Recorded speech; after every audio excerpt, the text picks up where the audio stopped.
Soccer Today is powered by Spin Media. From podcast to video production, visit spinmediadigitalsolutions.com and bring your content to the next level. Ya lo hace, pierna derecha, directo al arco, golazo, golazo,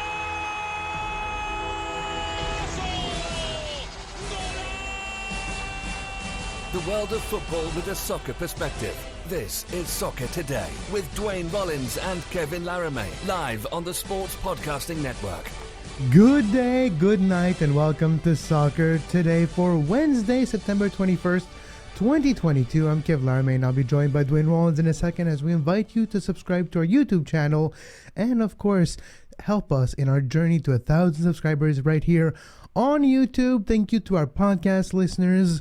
Today it's going to be a fun show, something different in the second half of the show. The first installment of the quiz. The quiz on Soccer Today, a Canada Soccer edition. Duane and I will try to stomp each other with 5 questions each, and the winner wins Canada, I believe, if I'm not mistaken. I might be wrong on that, but let's start by saying hello to Duane today. Duane, how are you today? I'm doing pretty well as we enter into what by my calculations, they've been doing recognized international breaks for about 20 years or so. So that's about 140 international breaks that have been taking place in that time.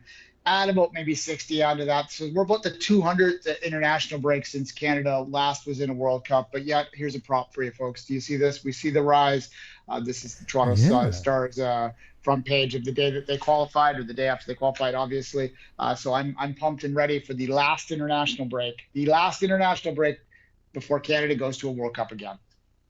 Yeah, exactly. And it's the last time that we will be talking about preparations, because yes, there's a preparation in November against Japan, but this is the last time before that. Of course, against Japan, it's going to be so close to the World Cup that it will be the World Cup roster there. It's the last time to impress on the roster for players like Ismail Kone, Joe Waterman, who haven't played in a long time. This will be their time to shine and, of course, surprise John Herdman. Let's look at Canada's schedule heading into this international window. It's going to be an interesting one, and we have 2 matches in this window, and it starts Friday afternoon, 1 p.m. It is in Austria at the Franz Horst Stadium, hosted by Qatar against Canada. It's a 2-match trip in Europe for Qatar. But for Canada, it's their first in 2, and then they're going to Bratislava, where they are stationed. They had a couple days camp there. Now they're in Austria already for Friday's match, and we'll be back to Bratislava for the second match of the weekend of the international window against Uruguay, which is one of the rare occasions Canada has a chance to play against one of the world's elite, truly. No, absolutely. These are the glamour sort of games that we were excited about, that we get a chance to see Canada play against a team that we routinely see in World Cups that had players like Luis Suarez, of course, on the tail end of his career, but players like that we are used to seeing and seeing it play at the highest level. It's exciting stuff. This Qatar game to me, though, is almost more important. Important is a relative term. We're talking about friendlies here, but in terms of understanding where this team is in its preparation and where it might stand chalk up against the teams in its group, I think there's a real valuable lesson here. Qatar played the Croatian under-23s yesterday. They lost 3-0. So there's a little measuring stick for you. Now, who knows what the competitive level of that game was, but it's certainly something to look forward to. I'm really just looking forward after the last, since they qualified. We've been talking, and we're going to talk more about it, the off-the-field stuff. It'll be just nice to focus on the on-field stuff and get a result that perhaps can drive this team forward to getting a good result in that group stage. Now, we have lots of time to preview what's going to happen in the group stage. I think it's going to be tough to get out of that group, obviously, but we want to be competitive. We want to set ourselves up and do ourselves proud, and I think there's a chance to do that. But I think you got to beat Qatar. You got to beat Qatar if you have a chance to get out of that group. If they lose to that Qatar team, I'm going to get panicky before November. I'll say that. For sure. And, when we're looking at, of course, on tomorrow's show, it will be our official preview show. So tomorrow will be the day where we go through our starting 11. We go through the history of Canada. Today, it's more of a getting ready, setting the table, we could say, for the weekend. And we'll talk in a minute about the big or I said not a big update, but the latest update, and it comes from Rick Westhead from TSN, and we'll talk about that in a minute. But before that, Duane, I want to go back in time a little bit and look at the World Cup groups, the Qatar groups, just so that we remember what's at stake and why Canada's getting ready. Belgium, Morocco, Croatia, and Canada. That is Group F. That's where Canada stands heading into the World Cup. Those are the three known opponents that they are getting ready for. Here are the groups here, and with hindsight, now having lived in a world where we know these groups for a while, Duane, have you changed your thought on Canada's group? When you look at Belgium, at Morocco, at Croatia, and Canada, today's Canada, with the form of the players of today, with the new young crop of players that appeared out of nowhere from Johnston and more, what do you think of Canada's group now? I don't think I've changed that dramatically in terms of the first draw. When the draw happened, I thought it was a good draw for Canada because we got to play a glamour team in Belgium. It's not necessarily a traditional glamour team, but in terms of the last few cycles, it absolutely has been one of those teams that have had a lot of success and not necessarily winning tournaments, but certainly they have players like Kevin Duane playing at the top level of the game. So that's exciting. Croatia, that's a traditional power since '98 when they came into the World Cup, went to the final, of course, in France, and then Morocco, a winnable game, which I think is an important sort of consideration as well. Look, I think, ironically, that Canada's best chance to win a game in this thing might be the Belgium game. And I say that because of matchups. What are the styles make fights? Was that how they say? Belgium's weakness is at the back. They're a little bit slower. They're a little bit older. This is at the end of a generation. They obviously have some great dynamic attacking players that are going to be a handful, but they obviously will also be on the front foot. Canada will sit back. They will look to absorb. They will look to play the game in the way they played against Mexico and the United States in qualifying. And if they can get that speed and get moving forward, then there's a chance to maybe get something. One thing I'll be really interested to in this window, Kevin, is, I'll maybe rethink my thinking after I see the health of some of these guys. Guys like Tajan Buchanan's been out all fall, basically hasn't played yet. Jonathan Rosario is back in Toronto. That was announced today. We wish him well. It's a very serious sounding injury, a brain injury of some type that he suffered. It's even more complicated than concussion. It's related to a neurological injury stemming from a big hit. So we hope that he can find ways to be better, hopefully with a World Cup coming.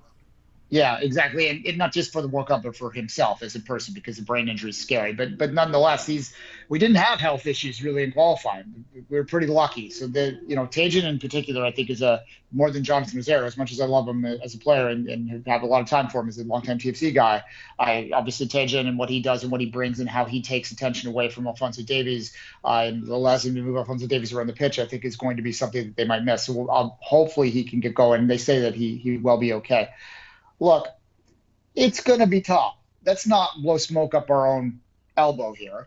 They are the least experienced team in this World Cup. You have the number one ranked team in the world. You have a team that was in the final last time, and Morocco's in its 7th World Cup. It's going to be tough. It is going to be tough. Now, when I look at the other groups, before we continue, and maybe we can look at the Qatar angle, because Qatar will play against Canada this Friday as a friendly at 1 p.m., which, by the way, Friday's show will be tomorrow. Thursday will be our preview show. Friday, no show because we're going to hype up the preview and will bring us to next week. As we go to Qatar's group, Group A, Qatar, Ecuador, Senegal, Netherlands. And the more I think about it, the more I feel that Qatar got off easy. And of course, they have naturalized a couple Brazilians, and Duane is wearing his Brazilian national team. There's no... Nobody knew we were going to talk about this. It's just it came up. But yeah, so there's a couple of really good players for Qatar that could change the results here and maybe give Qatar a chance to get out of Group A. I wouldn't be surprised if Qatar gets a good result against Senegal. And then Ecuador, to me, that's almost a toss-up. And the Netherlands, you never truly know which version of the Netherlands shows up. Is it the good or the bad version? So Qatar might not actually be as bad as South Africa was in 2010. Look, South Africa has, I think, well, there's no has, but there's no think about it. I mean, they have been historically the worst performing group stage host that's existed. They're the only ones to not make it out of the group. They did get a draw in their first game. I do recall that, and it was a big goal, and it was an exciting goal for Africa, and everyone got behind that. And eventually, Africa ended up adopting Ghana in that tournament, much to the Americans' chagrin, because they beat the Americans in there, and of course had the Uruguay with the handball and Suarez. Speaking of him, second reference today. So we're just old talk here now. I would have covered that many podcasts ago. Look, Qatar is a weird team to handicap. If this was a year and a half ago, I think I would have been much higher on Qatar. They were coming out of an Asian Cup win. They won the Asian Confederation Tournament as a guest team. That was something that, or not a guest team, they are from Asia, pardon me. They won that tournament and looked like they were on the way up. Now, since that time, they went to a guest team in South America, were played very poorly. They've lost friendlies. They lost 3-0, as I said, to this Croatian under-23 team this week.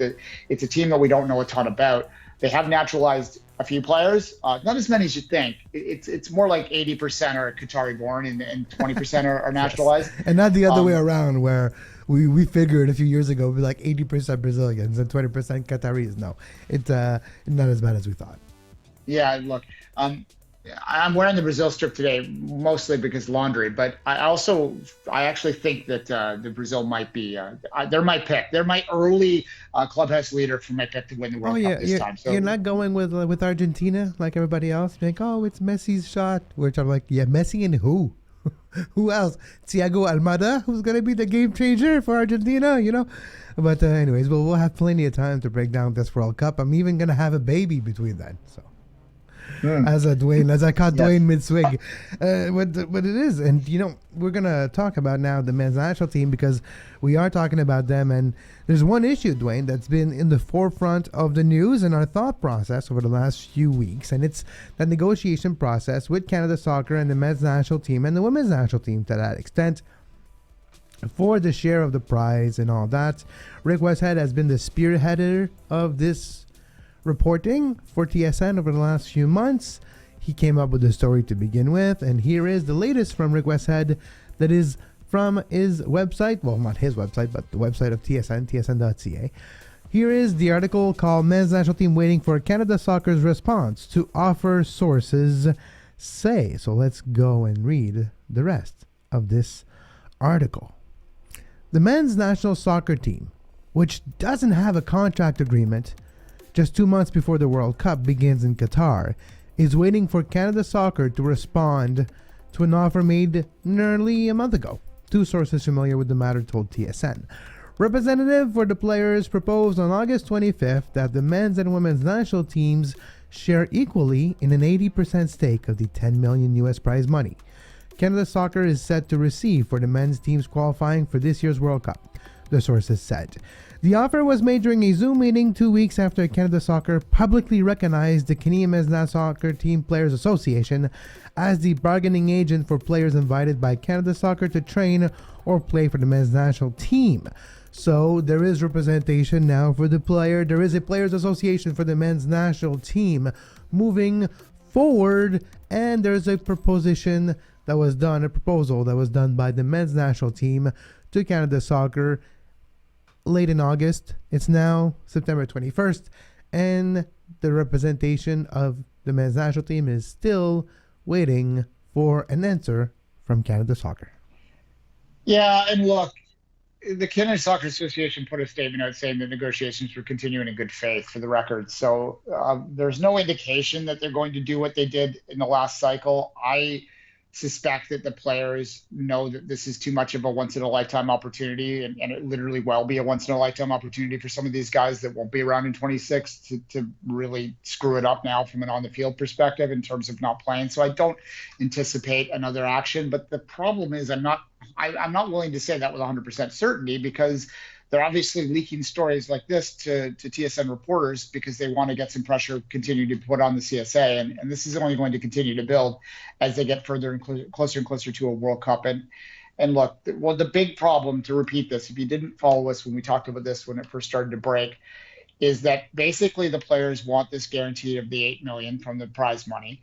And it could get more, but the minimum of that they split equally with the women. And the CSA is saying that they can't do that because they have promised their revenues to Canadian soccer business, and that is in the tune of like basically all of it. Like almost all of the money that the players are asking for has already been allocated to Canadian soccer business, and the Canadian players are saying, why weren't we included in this discussion? The problem with Canadian soccer business, people like you and I, Kevin and I, we knew about this back in the day when it was breaking, because it had to do with the Canadian Premier League and basically getting it launched. It is the money that guarantees that league's continued survival. It's why it's more complicated than it's getting portrayed. Like, if they just take that money and get rid of that contract, then what does that mean for the CPL, and what does that mean for Canadian development in front? Does that mean that we can have a women's league moving forward? All of these things are on the table when we're having these conversations. So it's not necessarily as black and white as people want to make it out to be, but it is quite unfortunate that the CSA continues to act in what I would describe as a secretive way. They do not embrace openness, and this constantly bites them in the ass. It has for years, and it is now.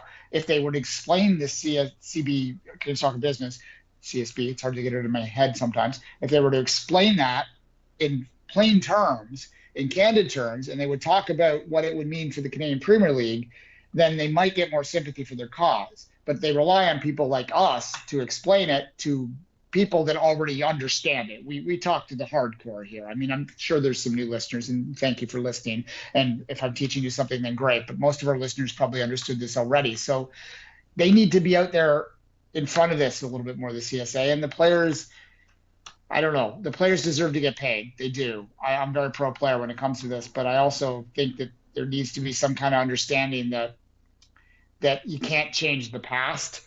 And what we got to do is find a way to move forward with a little more certainty. Yeah, and it's also you hold the country, well, not necessarily the country, but you hold the team itself into an hostage situation, having the World Cup as a bargaining agreement and as a bargaining chip. Those are all things that are great in the moment and can be seen as great leverage, but are they really going to be on the right side of history either way after this? And is there a way to mend fences before so that you can actually enjoy Qatar? So those are all great ways to view this, but hopefully there's a way that they can agree to make everything work, and there's nothing to be said as a hijacking or a strike going on this time around.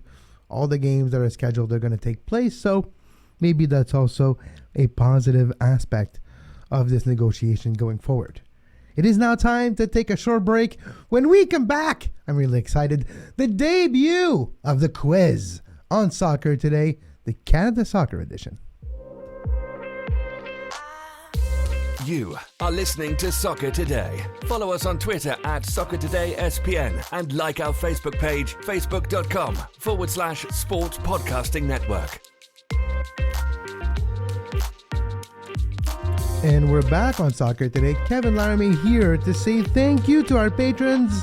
They are great human beings supporting us financially at patreon.com/2solitudes. You see the name on the screen on YouTube and on Twitter live.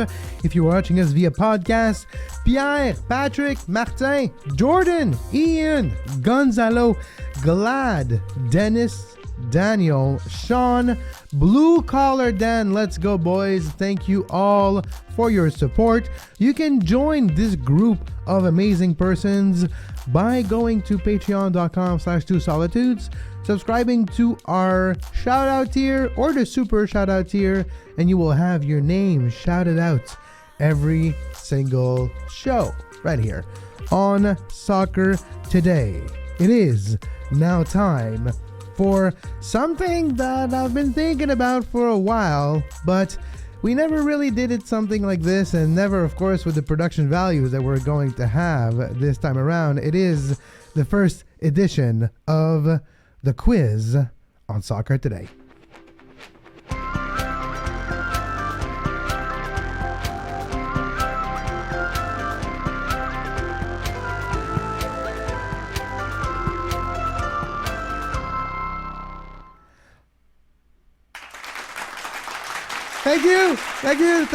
Thank you to all the crowd out there. Thank you very much for coming to the show today. It is a first. Welcome to the studio audience. It is Going to be a fun quiz. Duane and I trying to stomp each other with Canadian soccer questions. And Duane, I've been, of course, racking my brains over the last few hours to trying to find questions that will stomp you. Would you like to start, or should I start? Well, what do you think? Well, how about I'll ask the first question. I'm not great at these things, so we'll see how I do. I'm going to start, Kevin, with one from your backyard. I want you to tell me who Canada's opponent was in the first ever international game played at Stade Saputo. It's a good one. All right. As you can see, I'm not searching. Is the answer Dominica? No, I'm sorry. Wait. All right. Okay. I'll give you a hand if you want to keep going. It is an island. It is one of these smaller islands, and they wear a strip similar to what I'm wearing right now, color-wise. Is it Curacao? No, no. That would have been -1 now. So I got to stop this right here. All right. It was. I'll tell you now. It's St. Vincent and the Grenadines. Oh, okay. And they played. It was the qualifying round to get to the group stage of World Cup qualifying in the what would it have been the 2008 cycle. And I remember this game very well because I organized a trip from Toronto to Montreal for Voyageurs to go there. It's the only trip I ever have organized because, oh my God, I know, way over my head. And I know that we have some regular listeners that were on that trip that will agree with me. I remember one of my friends, a good friend of mine now, said to me after, Duane, thank you for getting it done, and you did what you had to do, and it was brave to show up the way you did because I had to. Yeah, it's a long story. We won't get into this, but never do that again, and I have not to this day. So that was the first thing. Okay, this is the great. It's all right.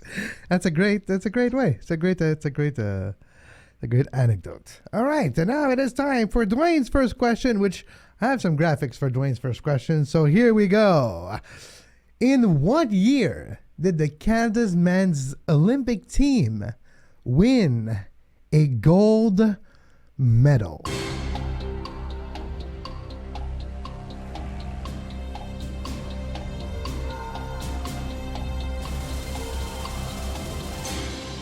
Oh, we see that grin. Duane, what is your answer? St. Louis in 1904. There you go. There you go. It is right. You are correct. You asked me an Olympic play. Come on. Of course, this was Galt FC in 1904 in St. Louis, the representative of Canada. There was 3 teams in the Olympic tournament in 1904, 2 from the States, 1 from Canada, and Galt FC, the legendary Galt FC, were the winner. Duane, look, I know you don't have the screen in front of you, but we have technology. We can actually have a scoreboard. Duane has a point. Here we go. 1 for Duane. All right. Duane, it is round number 2. I will let you ask me a question. All right. I'm going to give you a bit of a range here to be kind. So if you get this within, say, 3 years, we'll give it to you. Not Canada's first official game, because that was 1888 versus the U.S., but not official game, but their official recognized FIFA game. What year was it, and what was their opponent? Ooh, that's a good one. If you get any part of it, I'll give it to you. All right, I'll take 10 seconds to think. It's a good one. Who was Canada's first opponents?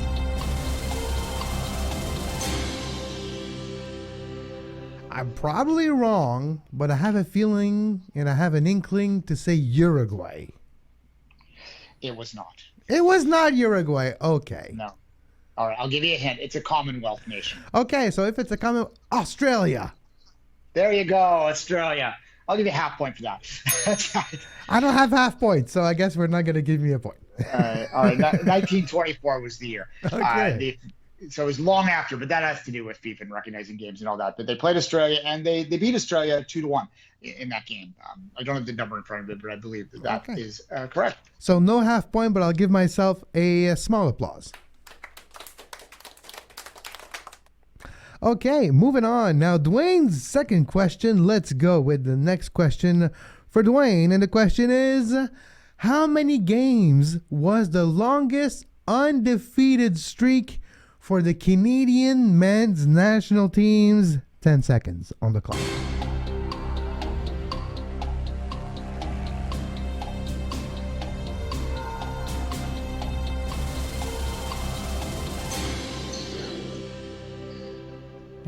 It's from this qualifying campaign. It's somewhere around 19 or 20. I'll say 19.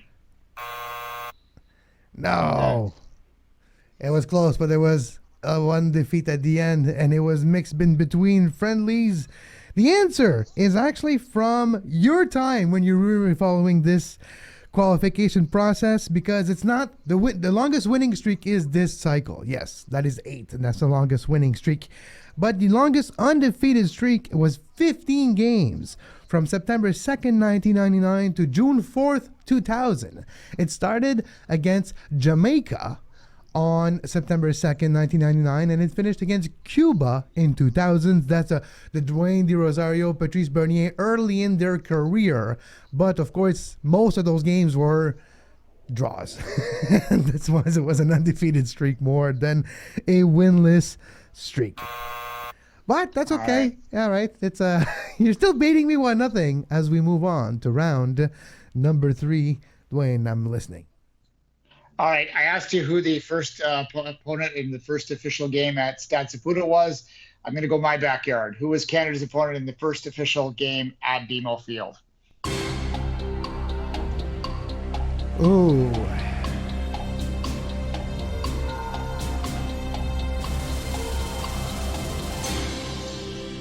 I'm going to go with the science of deduction.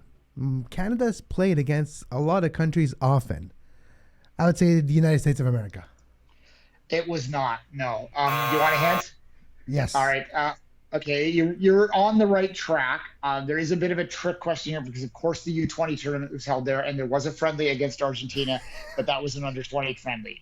The first official game, FIFA game, was a World Cup qualifier against a team that is also wearing a similar color to what I'm wearing right now. That would be Suriname. I don't know.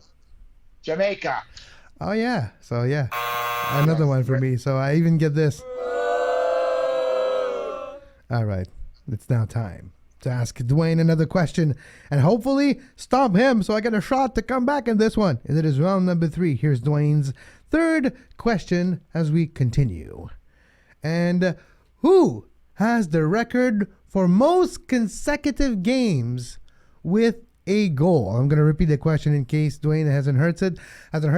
Who has a record for most consecutive game for the Canadian men's national team with a goal? 10 seconds on the clock.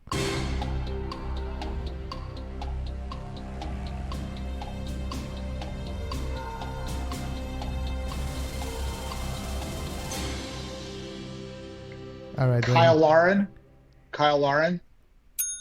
Yes, that was a kind of a trick question because there's 3 possible answers. Kyle Lauren is one of them. He did it in this campaign.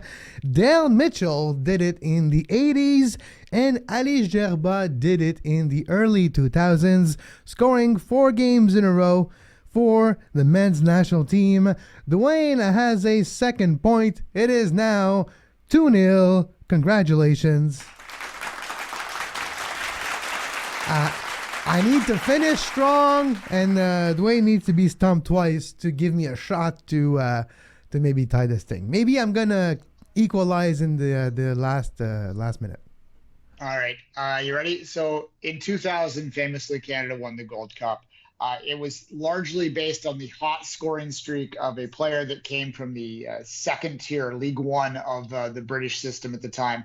What was that gentleman's name? The Golden Boot winner from the 2000 Gold Cup. Canada's Golden Boot winner of 2000.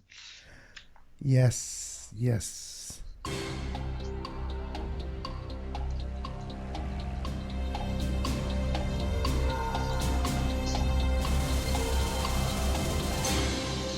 I had to dig deep in my souvenirs, but I believed we actually interviewed that player before also in our documentary about the 2000 Gold Cup. If I'm not mistaken, Carlos Corazon. There you go. Yes.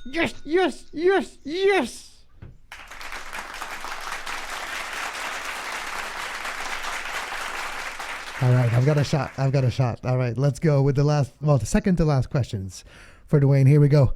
Which country has Canada won most often against in history? 10 seconds on the clock.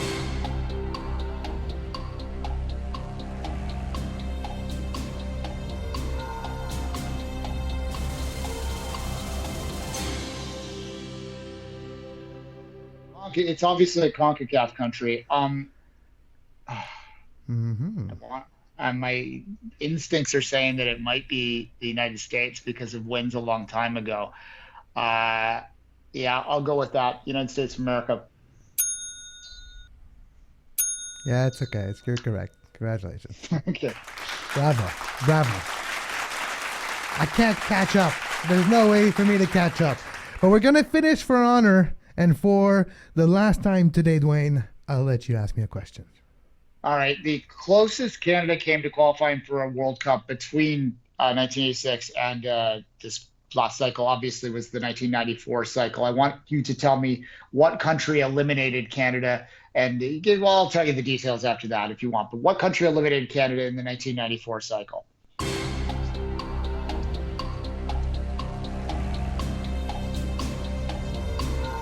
Yeah.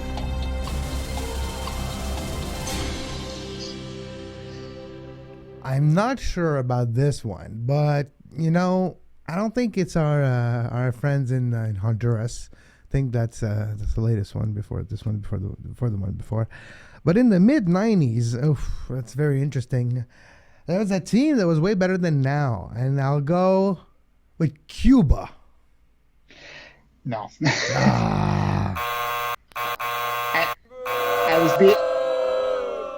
I'll give you a hint. I'm being a little tricky. Canada finished second in qualifying in '94. They were robbed from the game in Varsity Stadium against Mexico, where they would have qualified outright. So they went through the Intercontinental Playoff.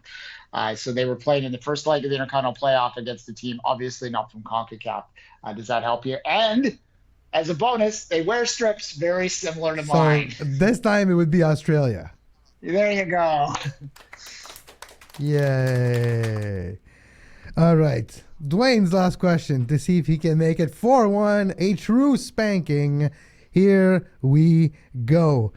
You even have a choice of answer here, which we'll see. Maybe I won't give it. It'll be too easy, but no, I'll give you the choice of answer. Here is question number 5 for Duane. How many caps did Patrice Bernier get in his career? 36, 46, 56, or 26?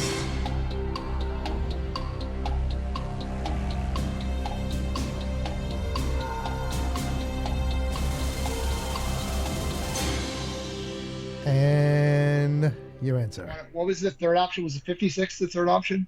Yes. I'm going to say 56. Congratulations. You have won, and you get a chance to spin the wheel. Here we go. The spin wheel prize will tell you what you win.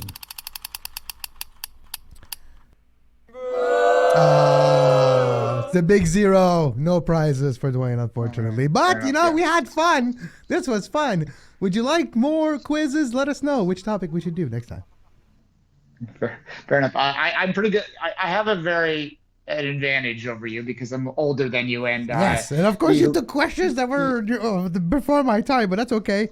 I thought mine were tough, but we'll make them a little tougher because it finished 4-1. This was not even close.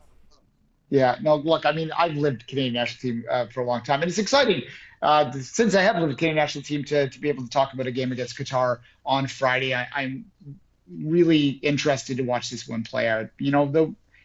The women surprised us at the Olympics, to say the bloody least, to say the least. So I don't know. The men can get to.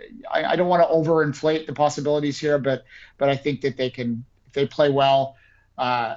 I think we can be proud of what they're going to do in Qatar, and it's going to start with the game against Qatar, where hopefully they get another W and can move forward into that World Cup time. Get 2 more games after that to play. Japan and when they're over there, and Uruguay, which is an exciting game to play next week. Exactly. And of course, we will be breaking down this game of Qatar versus Canada next week. But tomorrow on Thursday, tomorrow will be our preview show for the Qatar-Canada game. We'll break down Canada's roster. We'll even look at Qatar's roster.